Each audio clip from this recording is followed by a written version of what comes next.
ராவண பார்வையாளர்கள், தமிழ் உறவுகள் மற்றும் ராவண நலவர்களுக்கு வணக்கம். முக்கியமான 2 விடயத்தை பார்க்குறோம். ஒன்று சீமான் மரங்களுக்கான அந்த மாநாடு, இன்னொன்று அடிச்சும் பார்த்தாச்சு, அவுத்தும் பார்த்தாச்சு, இவங்க திருந்தவே மாட்டாங்க அப்படின்ற மாதிரியான ஒரு கதை. 2யும் சேர்த்து பேசுறதுக்கான காரணமும் இருக்குது. முதல்ல இந்த மாநாடு பார்த்தோம்.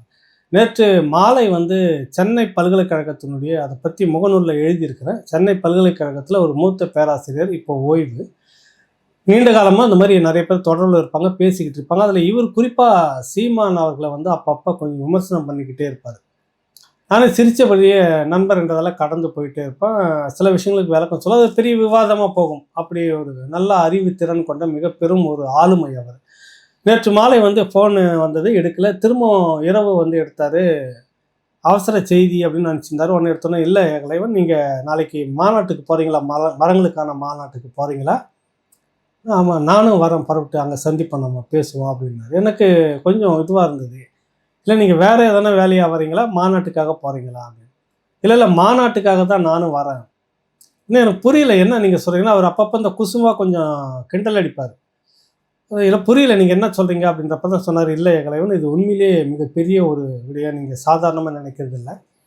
இந்த மரங்களுக்கான மாநாடு அப்படின்னு சீமானு சமீபம் முன்னெடுத்துக்கிற இந்த போராட்டமும் இந்த விழிப்புணர்வும் இந்த இந்த விடயமும் மிக முக்கியத்துவம் வாய்ந்த ஒன்று. பெரிய வரலாறு இதுக்கு பின்னாடி இருக்குது.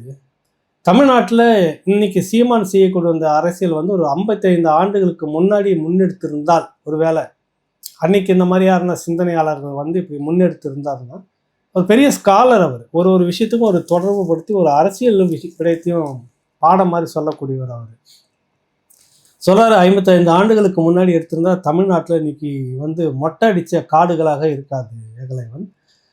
நிறைய பட்டியலிட்டார். அவர் பெரும் பட்டியல் வச்சிருக்கிறார். அவர் அது கொல்லிமலை, ஜவ்வாது மலை, கல்வராயன் மலை, சேவராயன் மலை, இன்னொன்று உங்களுக்கு சதுரகிரி மலை, இந்த மேற்கு தொடர்ச்சி மலைகள், இப்படி நிறைய பட்டியலிட்டு அந்த காடுகள், இந்த மலைகளும் பார்த்தீங்கன்னா இன்றைக்கி மொட்டையாக இருக்குது ஏகலைவன். ஆனால் அப்படியே கேரளா பக்கம் போனீங்கன்னாக்கா அடர்ந்த காடுகளாக இருக்குது. தமிழ்நாட்டில் மட்டும் இப்படியான ஒரு அரசியல், இன்று சீமான் செய்யக்கூடிய அந்த அரசியல், ஒரு 55 ஆண்டுகளுக்கு முன்னாடி இந்த சீமான் ஒரு வேளை பிறந்த இந்த அரசியலுக்கு இப்படியான ஒரு விடயத்தை செய்திருந்தால், இந்தியாவுக்குள்ளேயே அடர்ந்த வனங்களை கொண்ட ஒரு நாடாக தமிழ்நாடு இருந்திருக்கும். எல்லா வளங்களும் பாதுகாக்கப்பட்டிருக்கும். எல்லாமும் சூறையாடப்பட்டு விட்டது அப்படின்னு சொல்லிட்டு அதுக்கு ஒரு பின்னணி கதையை சொன்னார். 1970களில் இன்னைக்கு பிரிக்கப்பட்டிருக்கக்கூடிய உத்தரகாண்டுன்னு சொல்லாங்க. முன்னாடி உத்தரப்பிரதேசனுடைய மேலே வடக்கு பகுதி உச்சத்தில் இருக்கிற அந்த உத்தரகாண்ட் மாநிலத்தில் அடர்ந்த காடுகள், அதை சுற்றி அப்படியே வரும், அசாம் வரைக்கும் கீழே வரும். நிறைய கிழக்கு மாநிலங்கள் முழுக்க, மணிப்பூர் எல்லாமே வரும். அந்த இமயமலை சாரலை ஒட்டி இருக்கக்கூடிய அடர்ந்த காடுகள், மிக 100 நூற்றாண்டுகளை கடந்த பல மரங்கள் எல்லாம் இருந்தது. அது ஒரு காலகட்டத்தில் வெட்ட தொடங்குறப்ப அப்போ விழிப்புணர்வுக்காக ஒருத்தர் அரசியலுக்கு வர்றாரு. சுந்தர் பகுகுணான்னு பேர். இங்கே நம்மாழ்வார் இருந்தார் இல்லைங்களா, அவரை போல ஏகலைவன். அவரை போல அவர் சும்மா இல்லை, அவர் பெரிய மாபெரும் இயக்கமாக மலைவாழ் மக்கள்கிட்ட போய் பிரச்சாரம் பண்ணி எடுத்து சொல்லி, இந்த காடுகள், இந்த மரங்கள் வெட்டப்பட்டால், மரங்கள் வெட்டுப்பட்ட உடனே அடுத்தது மழைக்காலங்களில் நீர் தேங்கி நிற்காது, நீர் உள்வாங்கப்படாது, அது அப்படியே முழுக்க அடித்து வெளியிட்ட வரும், பெரு வெள்ளமாக மாறும். காடுகள் அழிக்கப்பட்டதுன்னா இமயமலைக்கு பிற்காலத்தில் மிகப்பெரிய ஒரு பாதிப்பு ஏற்படும். சுற்றுச்சூழல் பாதிக்கும். இமயமலையுடைய பனிப்பகுதிகள் எல்லாமே மாற்றத்துக்கு உட்படும். திடீரென்று பெருவெள்ளம், திடீரென்று காடுகள் மொத்தமாக அழிஞ்சு போகக்கூடிய ஒரு சூழலை படிப்படியாக உருவாகும். இவ்வளவு பெரிய சீர்கேடுகள் இதுக்குள்ளாக இருக்கிறது. இதெல்லாம் பாதுகாக்கப்பட்ட பகுதிகளாக இருக்கும் வரைத்தான் இமயமலை இருக்கும். இமயமலை இருந்தால்தான் நீர் ஆதாரம் உங்களுக்கு முழுக்க அந்த கங்கை நதின்ற ஒரு பெரிய நதியே இல்லைன்னா அந்த நதியை செத்து போயிடும்ன்றது எப்போ சொன்னார் உங்களுக்கு? 1970களில் பிரச்சாரம் பண்ணுறாரு இந்த பகுகுணா, சுந்தர் பகுகுணான்றவர். இன்னைக்கு அதெல்லாம் நடக்குது. மிக பெரும் நிலச்சரிவுகள் அந்த பகுதிகளில் நடக்குது. மழைக்காலங்களை பார்த்துட்டுனா அவர் காட்டாறு மலைகள்லேருந்து பெருக்கெடுத்து ஓடி வர்றதுக்கு ஒரு காலகட்டத்தில் தெளிந்த நீரோடைகளாக காட்டுக்குள்ளேருந்து வர தண்ணியில் அப்படி பன்னீர் மாதிரி, வெண்பூக்கள் மாதிரி வெளியில் வரும். என்ன காரணம்னா அடர்ந்த காடு, சோலை காடுகள்னு சொல்லுவாங்க. எவ்வளவு மழை பெய்தாலும் அதை அப்படியே வாங்கி, மழை கொட்டி ஊற்றினாலும் சரி, அப்படியே வாங்கி அப்படியே தேக்கிக்கிட்டு கொஞ்சம் கொஞ்சமாக தான் நீர் வெளியில் அப்படியே வரும். அது பெரும் ஆறாக ஓடி வரும் மலைகளுக்குள்ளாக. எங்கே மண்ணாக வருகிறதோ, மண் சேற்று நீராக வருதோ, அங்கே காடு பாதிச்சிருக்கு, காட்டை அழிச்சிருக்காங்க, காட்டை வெட்டியிருக்கான்னு அர்த்தம். அது இனி தொடரக்கூடாது அப்படின்னு சொல்லிட்டு பெரும் ஒரு இயக்கமாக ஆரம்பிக்கிறாரு. அப்பொழுது தான் வந்து கூட்டம் கூட்டமாக அந்த மக்கள், பெண்கள், குறிப்பாக பெண்களும் சிறுவர் சிறுமிகளும் சேர்ந்து மிக பெரும் அந்த மரத்தை வந்து கட்டிப்பிடி என்பதே அதுக்கு பேர். அதுக்கு சிப்கோ அப்படின்னு சொல்லிட்டு, அதுக்கு இந்தியில வந்து சிப்கோன்னு நினைக்கிறேன் நான். சிப்கோன்றது ஒரு இயக்கமாக, மரத்தை கட்டிப்பிடியுங்கள், மரத்தை முத்தமிடுங்கள், மரத்தை அரவணைத்துக் கொள்ளுங்கள், அது வந்து மனித இனத்தையே காக்கும் அப்படின்றதுக்கு தான் அது ஒரு பொருள். அது மரத்தை கட்டிப்பிடிக்கும் இயக்கமாக, சிப்கோ மூவ்மெண்ட் இயக்கமாக ஒரு பெரும் இயக்கத்தை நடத்தினார் ஏகலைவன். அதெல்லாம் நீங்கள் ஒரு சாதாரணமான போராட்டம் இல்லை. அது காடுகள் ஓரளவுக்கு காக்கப்பட்டது, பாதுகாக்கப்பட்டது. அதனுடைய தாக்கம் வந்து உங்களுக்கு கிழக்கு மாநில காடுகள் முழுக்க அப்படியே பரவியது. அனாவசியமாக உள்ள நுழைஞ்சி மரங்களை அப்போ வந்து கேட்பார் கிடையாது. உங்களுக்கு அரச கூலிகள்னு சொல்லுவாங்க. அரசு ஆதரவோடு அரசியல்வாதி நேரடியாக போக மாட்டார். பெரும் கூட்டத்தை வச்சுக்கிட்டு 100 ஆண்டுகள் கடந்த மரங்கள் அது வானுயர வளர்ந்துருக்கும். அதனுடைய மதிப்பு என்னதுன்னு தெரியாது. அப்படிப்பட்ட விலையுயர்ந்த மரங்கள் எல்லாம் வெட்டி வெட்டி வெட்டி வெட்டி கடத்துறதுக்கு தடுக்கிற ஒரு போராட்டமாக மாறியது. ஓரளவு காடுகள் காக்கப்பட்டது. ஆனால் தமிழ்நாடு மொட்டையடிக்கப்பட்டது. அப்படின்னு கேரளாவில் ஒரு அளவுக்கு விழிப்புணர்வு இருக்கிறதால அவருடைய காடுகளை இன்றும் காடுகளாக கேரளாத்துக்குள்ளாக போனால் பல பகுதிகளில் நான் பார்த்துருக்கிறேன். நூற்றுக்கணக்கான 200 ஆண்டுகள் மரம் அப்படின்ற பதிவெல்லாம் இருக்குது. இன்னொரு இடத்துல ஒரு 300 ஆண்டுகள் மரம்னு போர்டு வச்சுருக்காங்க. நான் பார்த்துட்டு வந்தேன். காடுகளை காடுகளாகவே அவர்கள் வைத்து கொண்டிருக்கிறார்கள். தமிழ்நாட்டில் அது முற்று முழுதாக அழிக்கப்பட்டு விட்டதுன்னு ரொம்ப வேதனையாக சொல்லி, இந்த சீமான் அரசியல் மனிதனுக்காக மட்டுமில்லை, சுற்றுச்சூழல் இருந்தாலும் மனிதன் வாழ்வான். நீ அதையெல்லாம் அழிச்சிட்டு மனுஷனுக்கான அரசியல் மட்டும் செய்துன்னா அது வந்து வெறும் மொட்டை அரசியல். அது வந்து நாடு உருப்படாது. இந்த மனிதனும் நாளைக்கு பேரிடரில் அழிந்து போகக்கூடிய ஒரு சமூகமாக இந்த மனித சமூகம் இருக்கும். தமிழ்நாட்டுக்குள்ள கொத்து கொத்தாக எப்படின்னா பேரிடர்களாக அழிவார்கள்.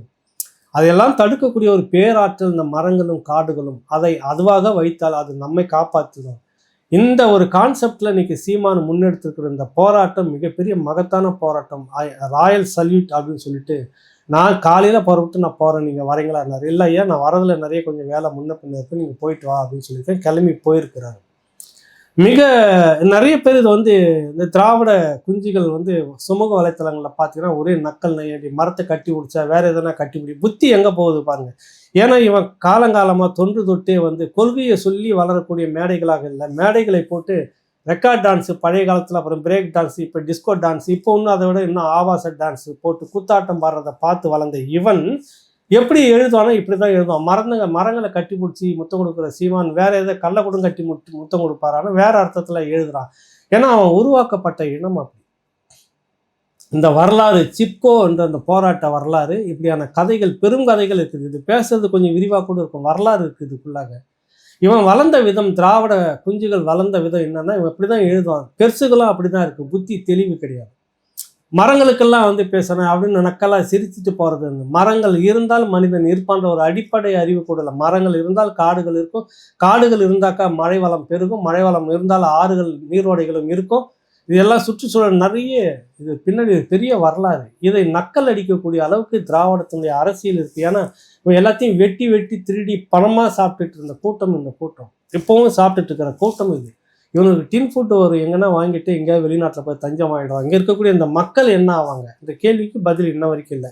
இது எல்லாவற்றுக்குமான அரசியல் இன்னைக்கு சீமானுடைய அந்த மரங்களுக்கான அந்த மாநாடு நடக்கிறது. அங்கே காடு பகுதி என்பதாக அதில் நேரலையில் நிறைய சிக்கல். அது கொஞ்சம் எல்லாத்துக்கும் திட்டமிட்டவர்கள் அதையும் ஏற்கனவே கொஞ்சம் திட்டமிட்டு இருந்தாலும் கூட அந்த இடத்துல சிக்னல் பிரச்சனை ஒன்றும் பண்ண முடியாது. அதாவது தகவல் தொடர்பு அங்கே வந்து சரியாக இல்லை. அதனால் நிறைய சாதனங்கள் வந்து ஒளிப்பதிவு சாதனங்கள் அங்கே இருந்தாலும் கூட எதுலேயுமே நேரடியாக நம்ம விரைவாக காட்சி பதிவு வரல. அது வந்து ராவணா அங்கே ஏற்பாடு செய்துக்கிட்டு இருக்கு. முழுதுமாக அது பிறகு இங்கே வந்த பிறகு வெட்டி உங்களுக்கு அது ராவணாவில் பகிரலான்னு இருக்கிறோம். அது மட்டும்தான் ஒரு சின்ன தடையாக இருந்திருக்குது. ஆனால் எப்படி இருந்தாலும் இந்த தகவல் நாடு முழுக்க இந்த இளைஞர்கள் மத்தியில் பழகி இருக்கும். அந்த பேராசிரியர் சொன்ன ஒரு வார்த்தை என்னன்னா, இந்த சுந்தர் பகுகுணா பின்னாடி மக்கள் எப்படி நின்றார்களோ அது போல இன்னைக்கு வந்துட்டு முழுக்க மிக பெரும் அளவில் இளைஞர் கூட்டம் சீமான் பின்னாடி நிற்கிறது. அது வந்து வரவேற்கக்கூடிய விஷயம். நம்மாழ்வார் மறக்க முடியாத எல்லாத்துக்குமான ஒரு தடம் என்பதே எங்கள் நம்மாழ்வார் தான். மறக்க முடியாத மனிதர் அவர் தான். பிள்ளையார் சொல்லி போடுறாரு, அவர் தான் மரமாக வளர்க்கிறார். எனக்கு பிறகு இது பெரும் கூட்டமாக இதை பற்றி பேசுவார்கள்லாம் பல இடத்துல பேசியிருக்கிறாங்க. ஆனால் பெரும் இயக்கமாக அவரால் கட்டி எழுப்ப முடியல. ஒரு அரசியல் கட்சியாக நாம் தமிழர் கட்சி அதை செய்வதில் மகிழ்ச்சி என்பதை சொல்லி முடிச்சிருக்கிறார். இது வந்து ஒரு மிகப்பெரிய பேசப்பட வேண்டிய விட. ஏதோ மரங்களுக்கான மாநாடுன்னா இது ஒரு இல்லை, இதுக்கான வரலாறு இப்படிலாம் இருக்குது. இதே காலகட்டத்தில் என்ன நடந்தது, ஏன் தமிழ்நாட்டில் இந்த மாதிரியான ஒரு மூவ்மெண்ட் இல்லாமல் போச்சு அப்படின்றதுக்கு என்னன்னா, அந்த காலகட்டத்தில் 1967 அந்த காலகட்டமே தான். 70 இது நடக்குது. 67 ஒரு பெரிய தாக்கம், வியட்நாம் போர். அந்த வியட்நாம் போரை ஒட்டி ஐரோப்பிய நாடுகளில் மிக பெரும் இளைஞர்களுடைய எழுச்சி எல்லா இடத்துலையுமே வருது. இந்தியாவுக்குள்ளாகவும் அது ஒரு பெரிய எழுச்சி. வியட்நாம் போர், அந்த வியட்நாமுக்கு அந்த எழுச்சியை பார்த்துவிட்டு அமெரிக்கா இந்த வியட்நாம் போர் அதனுடைய தாக்கம் மிக பெரும் கிளர்ச்சியாக எல்லா நாடுகளையும் மாணவர்கள் இளைஞர்கள் கையில் எடுக்கிறாங்க. இந்தியாவிலும் வந்தது. அதுதான் நக்சல்பாரி இயக்கமாக உருவெடுக்கிறது. ஒரு பெரும் தாக்கமாக அது வந்து பெரிய வீச்சாக தமிழ்நாடு வரைக்கும் மேற்க தொடங்கி நக்சல்பாரி மேற்கு வங்கத்தில் தொடங்கி கன்னியாகுமரி வரைக்கும் பெரும் வீச்சு. அது அந்த காலத்தில் வந்து படித்த பொறியியல் பட்டதாரிகள் பலரும் அதுக்குள்ளே போய் உள்ள நுழைஞ்சாங்க. அது வந்ததில் வந்து அப்படியே கம்யூனிசம் ஒரு உருவாக்கம், மிகப்பெரிய தாக்கம் அந்த நேரத்தில். அது போலி கம்யூனிஸ்ட் அப்படின்னு சொல்லிட்டு பின்னால் பேர் வருகிறது. ஏன்னா உண்மையான ஒரு அரசியலாக இருந்தால் அந்த மண் மலைகளுக்கான ஒரு இயக்கமாகவும் அது உருவெடுத்திருக்கும். அந்த காலகட்டத்தில் தமிழ்நாட்டில் இருந்த மிகப்பெரிய திராவிட அரசியல் என்ற ஒரு மாயைக்குள்ளாக உள்ள இழுக்கப்பட்டு இருந்தாங்க. இதை பற்றி எதுவுமே பேசாமல் வெற்று வசனங்களாகவும் வீர வசனங்களாகவும் ஒரு எழுச்சி பேச்சாகவுமே கொண்டுட்டு வந்து இந்த இளைய சமுதாயத்தை காயடிக்கப்பட்ட ஒரு சமூகமாக மாற்றி வைத்துட்டு இருந்த தொடக்க காலம் 1970. 49 திராவிட அரசியல் வந்து திராவிட முன்னேற்ற கழகமாக மாறி அதுலேருந்து வந்ததுலேருந்து 67 வர அந்த இடைப்பட்ட காலம் வரைக்கும் அது தொடக்க எழுச்சி, இளைஞர்களுடைய எழுச்சி காலம்னு சொல்லலாம். அந்த காலகட்டம் வரைக்கும் பார்த்தீங்கன்னாக்கா எல்லாம் உள்வாங்கப்படுறாங்க. இந்த ஒரு வரட்டு வெற்று அரசியலுக்குள்ளாக வெற்று முழக்கங்களாகவே திராவிட நாடுன்னு ஒரு பக்கம், அந்த தமிழ்நாடு தலைகீழாக மாறிடும், காங்கிரஸை வந்து இந்த தமிழ்நாட்டை முடக்கி வச்சுட்டு இருக்குன்னு சொல்லிட்டு விதவிதமாக பேசின அந்த அரசியலில் மாயையில் நம்பி உள்ள வந்த லட்சக்கணக்கான இளைஞர்கள் பின்னால் காயடிக்கப்பட்டவர்களாக மாற்றப்பட்டார்கள்.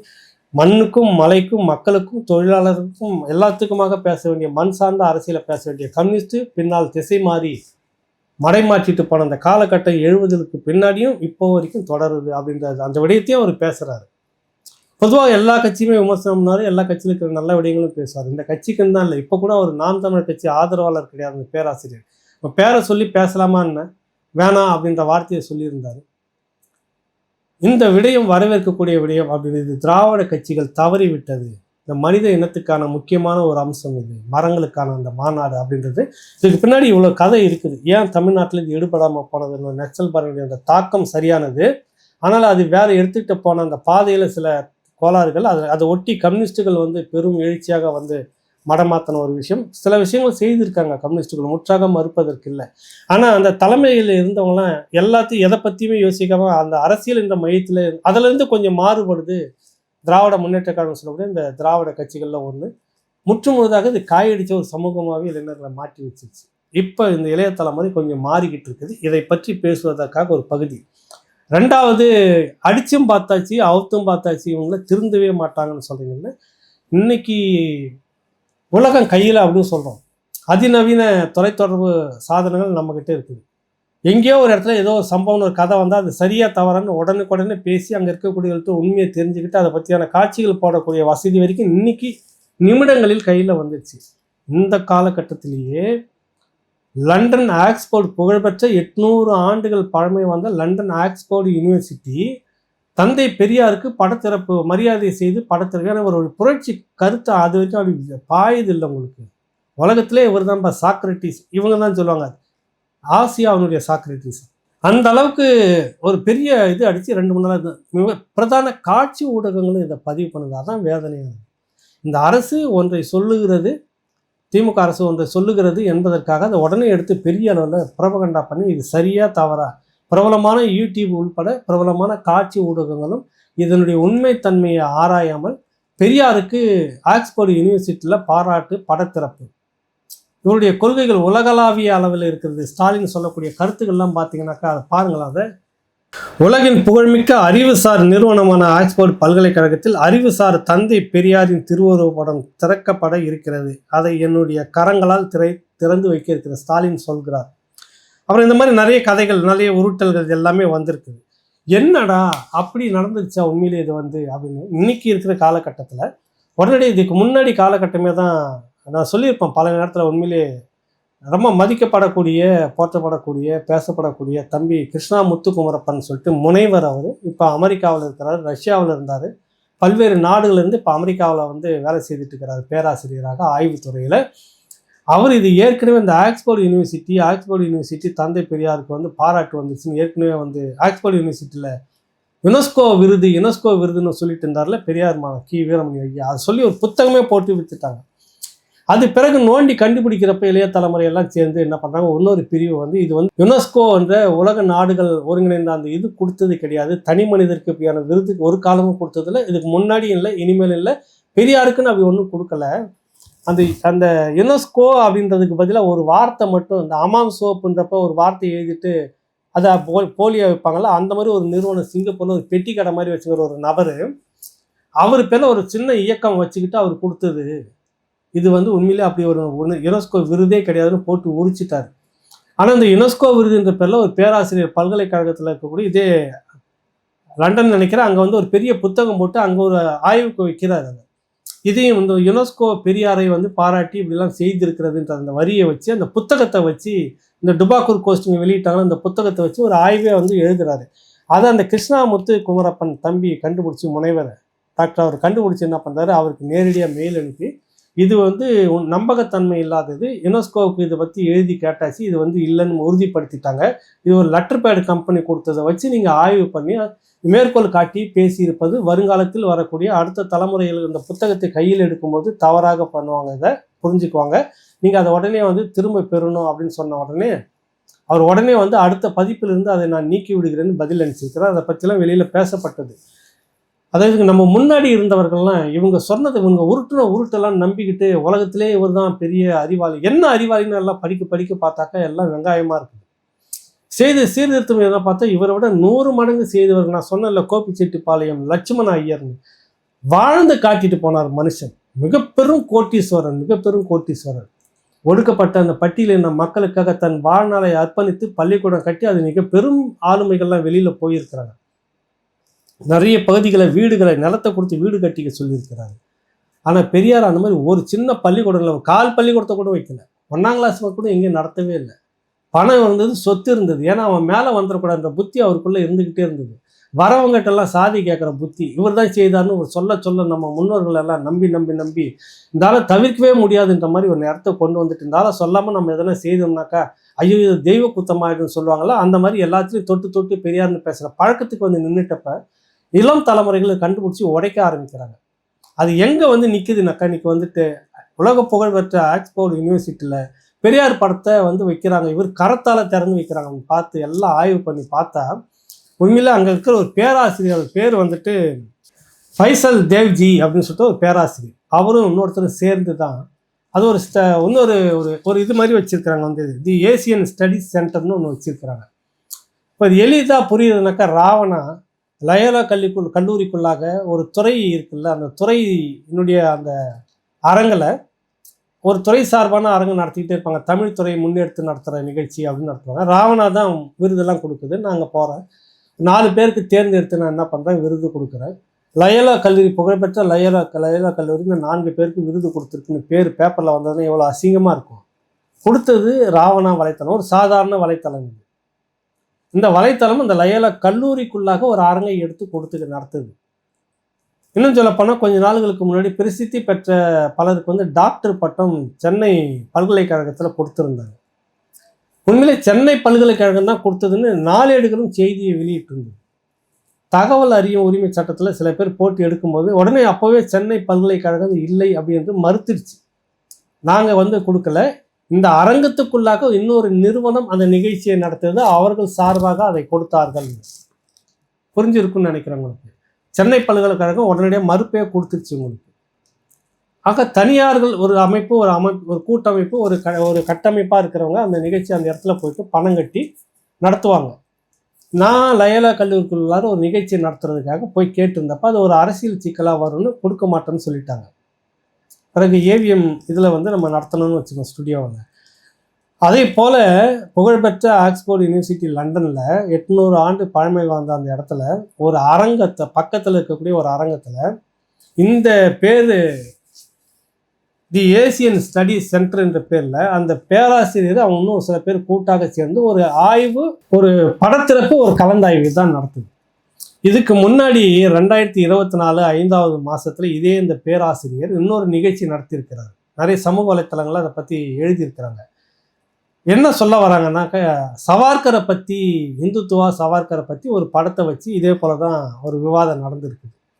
அதே போல தான் இப்போ நடத்துகிறாங்க. ஆனால் பெரியாரை பற்றி முழுக்க முழுக்க அவர் பெரிய புரட்சி செய்துட்டோன்னு விவாதிக்கலாங்க. என்ன எது சம்மந்தமாக விவாதிக்கிறாங்கன்னா, ஆண்களை வெறுக்கும் பெண்ணியம், அதாவது வானவில்லுங்க ஒரு குழு வச்சுருக்காங்களே, பெண் ஆணாக மாறுறாங்க, ஆண் பெண்ணாக மாறுறாங்க, அப்புறம் ஒரு பாலின சேர்க்கை, திருமணம் அப்படின்றதெல்லாம் பேசுகிறாங்க இல்லைங்களா.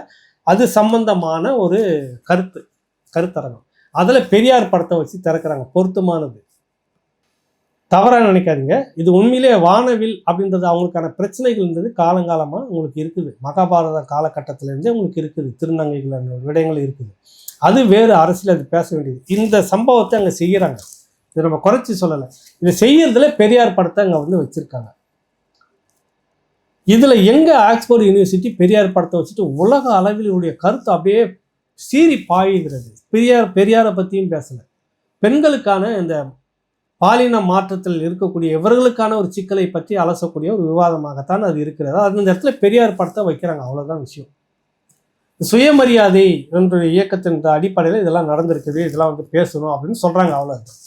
இதை எடுத்துக்கிட்டு உடனே நேற்றுலேருந்து பார்த்தீங்கன்னாக்கா இந்த ஊடகங்களில், பிரதான காட்சி ஊடகங்கள் இன்னைக்கு தகவல் தொடர்பு எவ்வளவோ இருக்குது. உடனே லண்டன் ஆக்ஸ்போர்ட் யூனிவர்சிட்டியுடைய பொறுப்பாளர்களை அணுகி தொலைபேசி வழியாக கேட்டிருக்கலாம், மெயில் அனுப்பி கேட்டு உறுதிப்படுத்திக்கிட்டு செய்தியை போட்டிருக்கலாம்.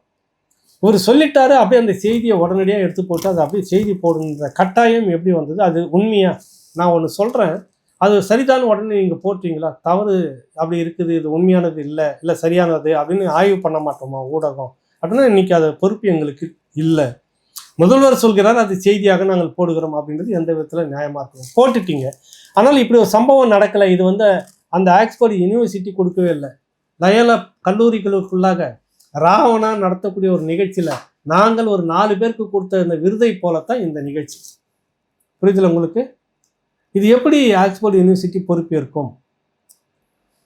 அதுதான் என்ன சொல்ல வரேன்னா, இந்த காலகட்டத்திலே இவங்க கொஞ்சம் கூட கூச்சமே இல்லாமல் இந்த பொய்யை சொல்லிட்டு திரிகிறாங்க. அப்படின்னாக்கா $210 அந்த இடத்துக்கு பவுண்டுன்னு சொல்லுவாங்க லண்டன் பணத்தில், அது கட்டணம் அந்த இடத்த கொடுத்துருவாங்க. நீங்கள் அந்த கூத்தடிச்சுட்டு வர வேண்டியதான். ஒரு போகிறவரை அந்த நிகழ்ச்சியில் கலந்துட்டு அந்த படத்தை திறந்து வைக்கிறார். அவ்வளோதான் விஷயம்.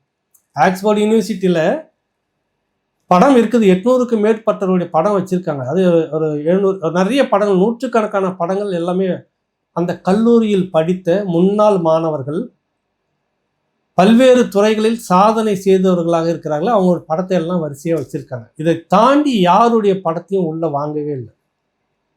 இந்திரா காந்தி அம்மையார் அங்கே படித்து பாதியில் வந்தவங்க, அதுக்கு இணையான ஒரு பல்கலைக்கழகத்தில் வந்து படிச்சுட்டு பாதியிலே வந்துட்டவங்க.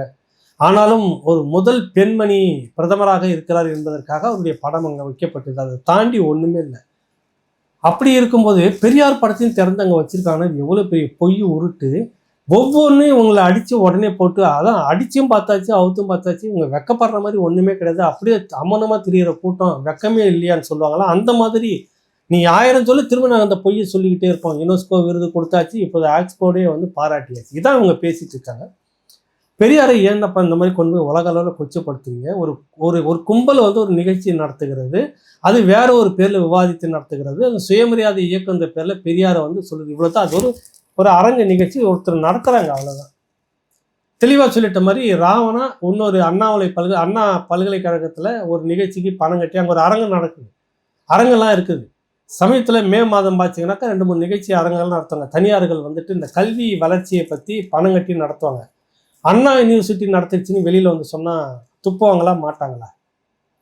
நான் அந்த மாதிரி 2 நிகழ்ச்சி பிள்ளைகளுக்காக போயிருக்கிறேன். பணம் கட்டியிருக்கிறேன். பணம் கட்டிட்டு 5,000 ரூபா ஒரு ஆளுக்கு அப்படின்ற மாதிரி கட்டிட்டு என்னெல்லாம் படிக்கலாம் அப்படின்னு எடுப்பார். ஒரு தனி பேராசிரியர் வந்து அவர் ஒரு நிறுவனம் வச்சுக்கிறார். அவர் வந்து அந்த இடத்த எடுத்து நடத்திட்டு எல்லாருக்கும் ஒன்றா சேர்ந்தவங்க ஒரு 100 பேர் 200 பேர் வருவாங்க, இல்லை 500 பேர் கூட வருவாங்க. எல்லாருக்குமே சாப்பாடு கொடுத்து அந்த நிகழ்ச்சி நடந்து முடிக்கும்.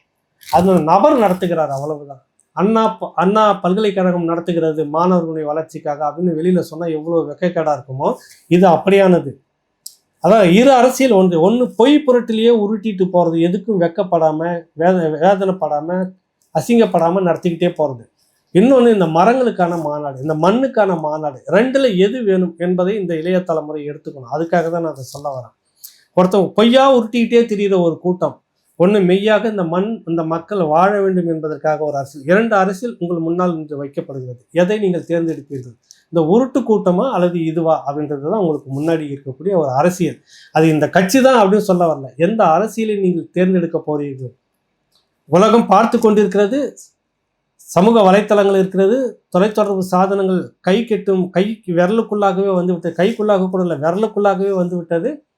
இந்த காலத்திலே இப்படிலாம் ஒரு பொய்யை சொல்லி உருட்டிட்டு பிரச்சாரம் பண்ணிட்டு இருக்கிறாங்கன்னா, இத்தனை ஆண்டு காலம் இந்த மனிதரை வைத்து கொண்டு பெரியாரை எவ்வளவு நம்ம தலையில மிளகா அரைச்சிருக்கோம் இந்த கூட்டம் என்பதை மட்டும் இந்த இளம் தலைமுறை நினைச்சு பார்த்துக்கணுன்றது தான் இந்த பதிவோட நோக்கம். மீண்டும் ஒரு நிகழ்ச்சியில் உங்களை சந்திக்கின்றேன். நன்றி, வணக்கம்.